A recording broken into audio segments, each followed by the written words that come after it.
and welcome to my channel. I am Stephanie, and this is the weekly wrap-up or book review for week 19, May the 5th through the 11th. Happy Mother's Day.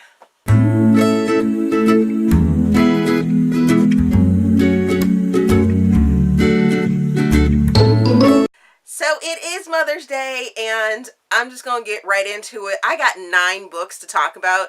It was a crazy awesome reading week for me this week. So excited to talk to you guys about these books. I got a whole bunch of arcs done. I actually got a physical book done.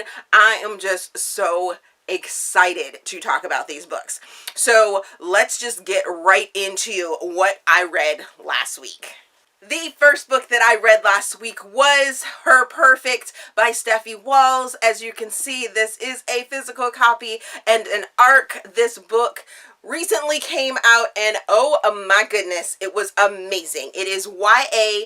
I read it for Romance Genre-a-thon, and I gave it 5 humongous stars. There are 3 Steam fans, and this book is so good, you guys. I mean, this month is Mental Health Awareness Month, and this book covers so many things. I mean, depression, eating disorders, all those type of things, but in a way that you are just so into the story that you just couldn't pull yourself out, or else I couldn't pull myself out. I thought it was absolutely amazing.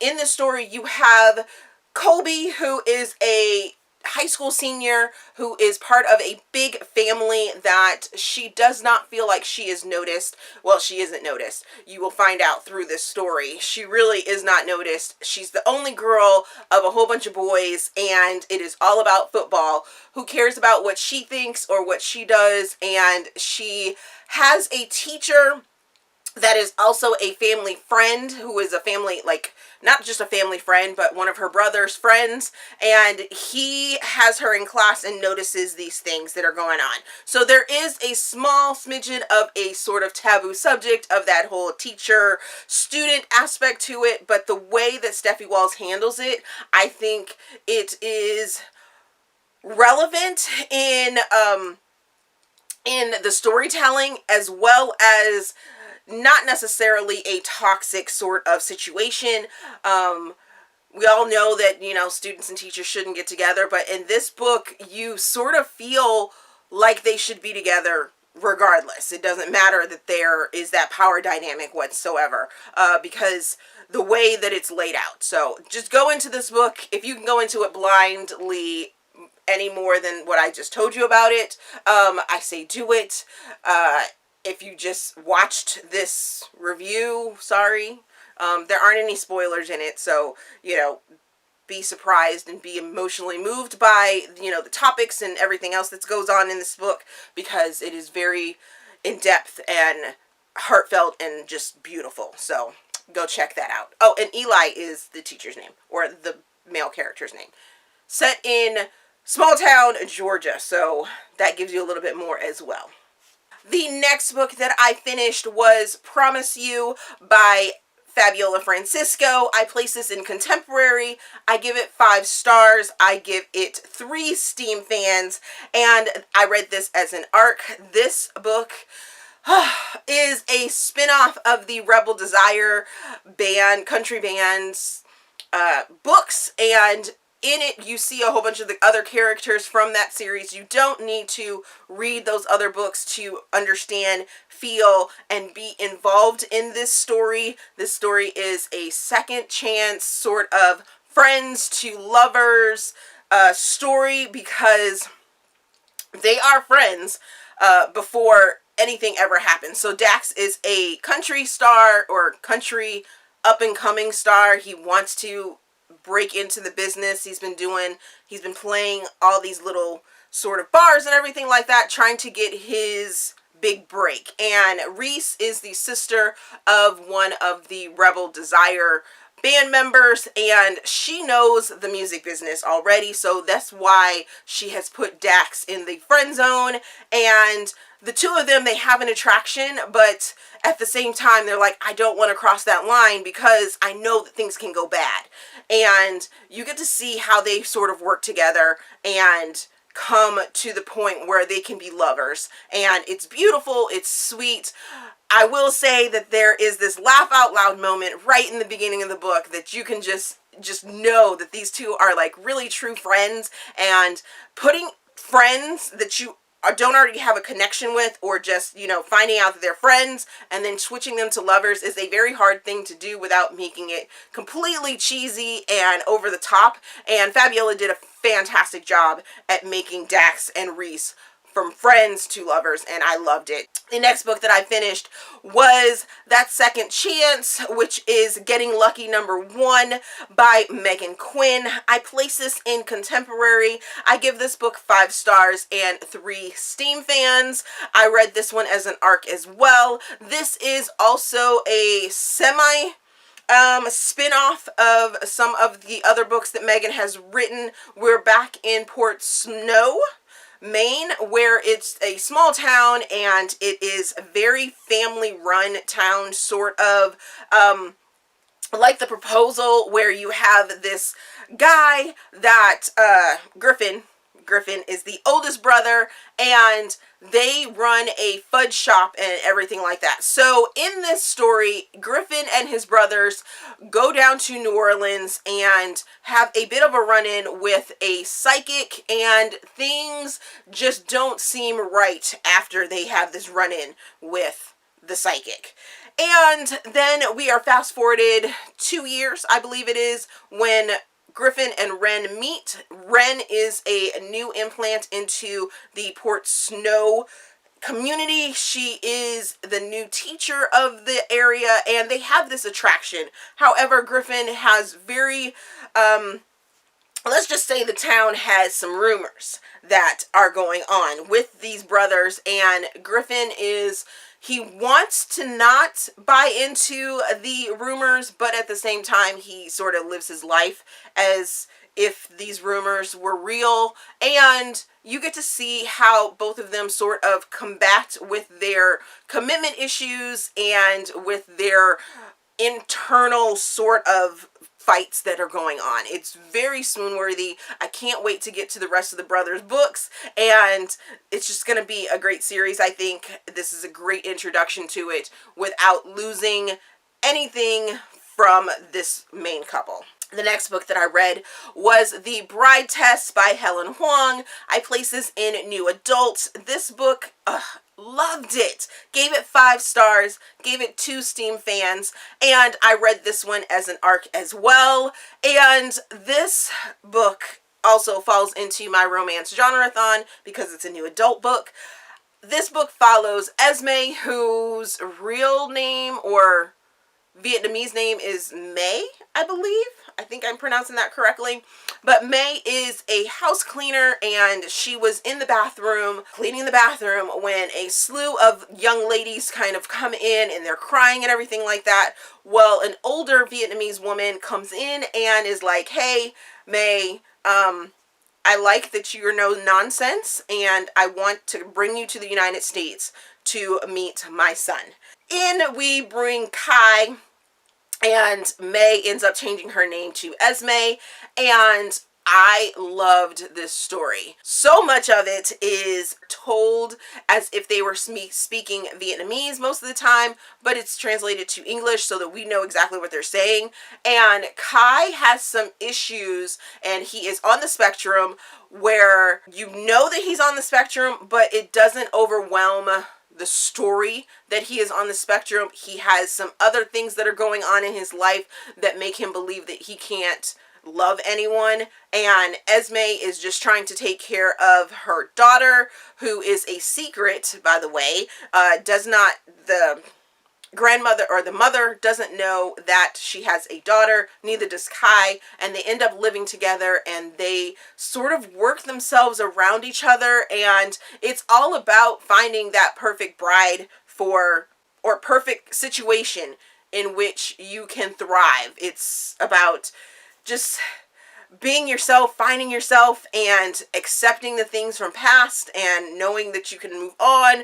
It's just such an amazing story, and I love that Helen Hoang used the autism spectrum again in this book. It is very different than the Kiss Quotient. I think this is how you do a sophomore book as a new writer, and it was just amazing. She sort of played on the same things that she did in the Kiss Quotient, however she changed them up. You do get to see some of the characters from the Kiss Quotient in the Bride Test, which was awesome as well, and I just loved how it was intertwined. I love the lightness, but at the same time the heartfeltness of this book, and it just really was an amazing read. The next book that I read was Share Me by Dukey and Webster. I placed this in erotic romantic suspense, and this book I give 4 stars. I give it 5 steam fans. It is so hot. Oh my goodness. I read it as an arc. It is a reverse harem story, so that is a thing. It's where the woman is the only woman, or only is the singularity in the relationship, and it has 4 men to it. And I thought I was going to get a romantic, erotic, taboo story. However, it turned out to be romantic suspense, which was I'm all for as well. Clove is the client. She is being protected by Sebastian, Ford, Leo, and Zach, and they have been with her since her mother died. Hallelujah. 6 years later, they start to explore their actual feelings, and there is a threat upon her life. So the 4 guys end up taking her off to a secluded area at the request of her father. There is lots of suspense that goes on with it. The only reason I couldn't give it 5 stars was because there were some things in the story that I just wasn't all for, kind of like the dirty sex. And I'm not talking like crazy menage type sex. I'm talking about dirty sex. They were in the woods and they were having lots of sex, and I couldn't get down with that. And no showers, things like that. I was like, oh, okay, y'all ain't had a shower for like 3 days. I'm gonna need y'all to not have sex. Ooh, craziness. There is, like I said, it's suspenseful. There are threats that go upon her life, and it was just really good. I really enjoyed it from start to finish. The other thing that I didn't care for was that you got all of their perspectives. You got 5 different voices in this story, and I thought it jumped around just a little bit too much. I would have wanted to have more sort of in-depth. I didn't feel like I was connected with any of them completely to, you know, be like, oh, this story is amazing. But it was good, and I can't wait for the next book to come out, even though it's about a character that I didn't particularly care for. The next book that I read was A Kiss to Tell by Willow Winters. I placed this in dark romance. I give it 3.75 stars, and I give it 3 steam fans. I listened to this on audiobook, and I listened to it because the next book that I'm going to talk about, I had to listen to this book to understand that book. So Chloe and Sebastian are a couple that had a kiss when they were in high school, and then we fast forward, I think it was like 2 or 3 years, or maybe it was 5. It was some time that they spent away from each other, and then they come back together because Chloe starts noticing that people are dying around her, and she thinks that it has to do with the situation that she had while she was in high school around her mother's murder, and she was just like, she freaks out. And Sebastian is sort of her guy that, you know, she has wanted all of her life, since she was, you know, able or hit puberty and things like that, her very first kiss. And you get to see the dynamic between the two of them and how they sort of work through it and things like that. So it was a good book. I did feel a little disconnected. The ending is very abrupt and sort of doesn't really give you anything, but I like Willow Winters and I like her darkness, and it definitely makes you you want to read more into this series or into the other books that are in this world, because there are more books in this world. Which brings me to this next book, and it is A Kiss to Keep by Willow Winters, and this is an erotic dark romance short story.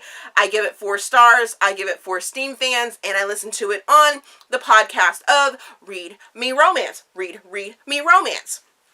And as I said, you needed to read A Kiss to Tell to understand fully what this book was about, what this short story is about. This is the continuation and sort of the conclusion of Chloe and Sebastian, sort of that closure that you needed from A Kiss to Tell that you didn't get. Now you have the closure. You find out that they are together, and then Sebastian has to come back to the town that they had left, and you get to see sort of how they evolved and how they are working now. You also get to see a character from that first book and find out that that character has his own series as well, Carter, and it definitely makes you want to go and read and find out about this whole universe that Willow has made. And I really want to understand the darkness and the craziness of the town, and there's lots of things that are going on. The next book that I finished was A Prince on Paper by Alyssa Cole. This is book number 3 in the Reluctant Royal series. I place this in contemporary. I give it 3.75 stars. I give it 2 Steam fans. I read this as an ARC as well. However, it has already come out. This is also a Black author, and sadly, this book did not work for me. Both of the characters, Naya and Johan, are pretty immature for the standings that they, or places in their community that they are. Johan is like, or Johan, however you want to say it, he is like the Prince Regent, because his brother is too young to be the full-on king or prince or of his country, of his little teeny tiny small country. And they speak this mishmash of German and French, I believe it was. So there is lots of other words that go in there. I was just like, ugh. Ugh. And Naya is the daughter of a high-ranking official for this make-believe African country that's teeny tiny, and he ends up being a criminal and a bad guy, and you're just like, ooh, he has beaten her down pretty much all of her life, told her that she's worth nothing. She killed her mother because her mother died in childbirth, and I'm just like, oh my goodness. You people are like, I think Johan is like 28 or 30 years old, and Naya is like 25, 26, 27 years old, something like that. But I'm like, come on now. I was like, y'all need to put some big girl panties on, do some,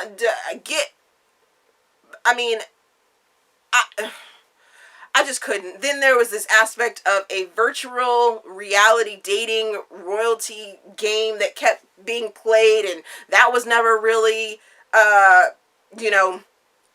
sort of broken down, and I was just like, what? There were so many things going on with this book, and I just couldn't. I pushed myself through it, but it was not my favorite of this series. And then the final book that I read was Sloth Elite 7, book number 6. By Giana Darling.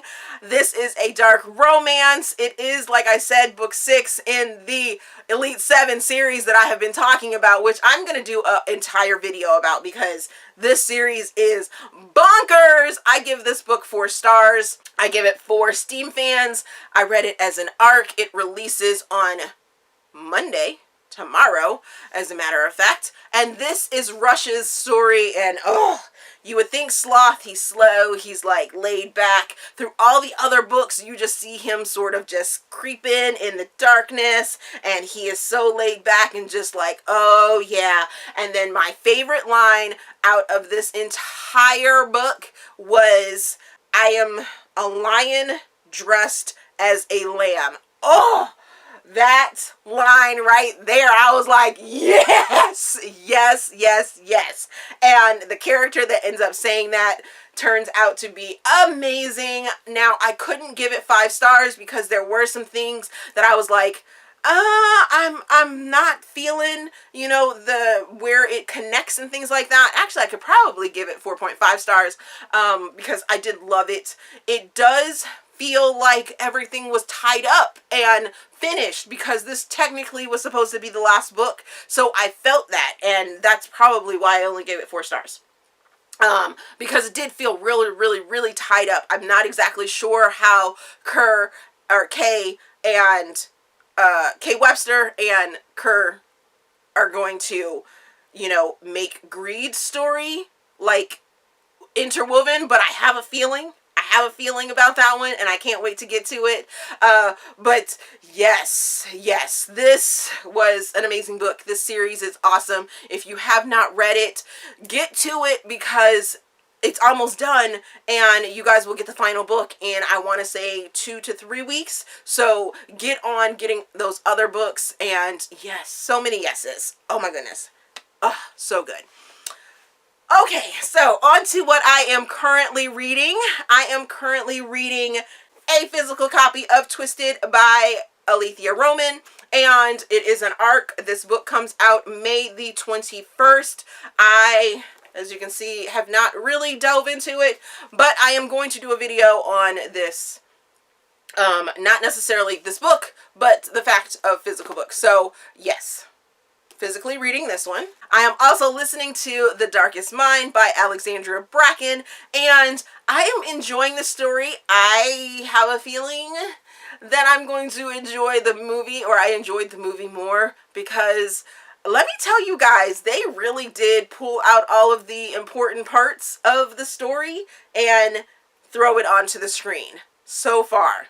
I want to say I am about 60% into the story, and if you don't know, it is a post-apocalyptic story where all the kids under the age of 16 are shipped off into these camps, and some of them die, some of them end up having powers, and it only affects kids, and they're broken down into these different clusters, reds, oranges, blues, greens, yellows, and they all have specific powers that go along with them.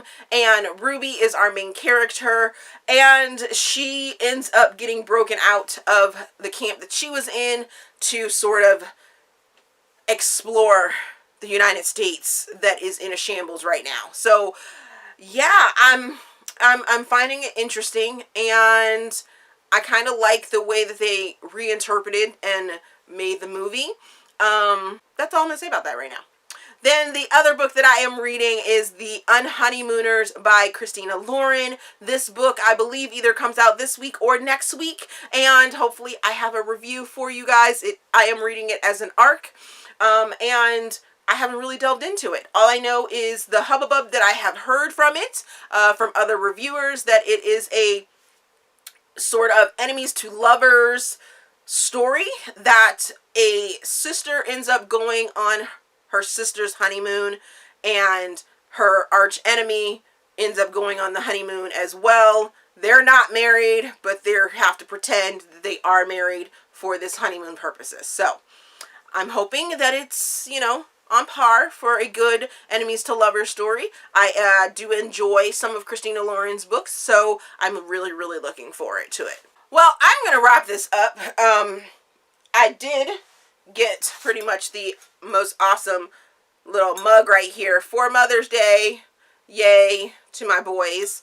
I am always telling them I don't want anything for like special holidays and things like that. But of course I came downstairs and they surprised me with that and some really cute cards. Love them. Mwah! Happy Mother's Day to all you other mothers that are out there on BookTube in the YouTube universe that end up watching this. Happy Mother's Day. So yeah, have you read any of the books that I just read? Are you going to go out and read any of those books that I just talked about? Let me know down in the comment section. As always, if you enjoyed this video, please give me a big thumbs up and subscribe to the channel. Also, there is a feedback form down in the description box so you guys can help me improve my channel. Thank you for watching, and we will see you guys later.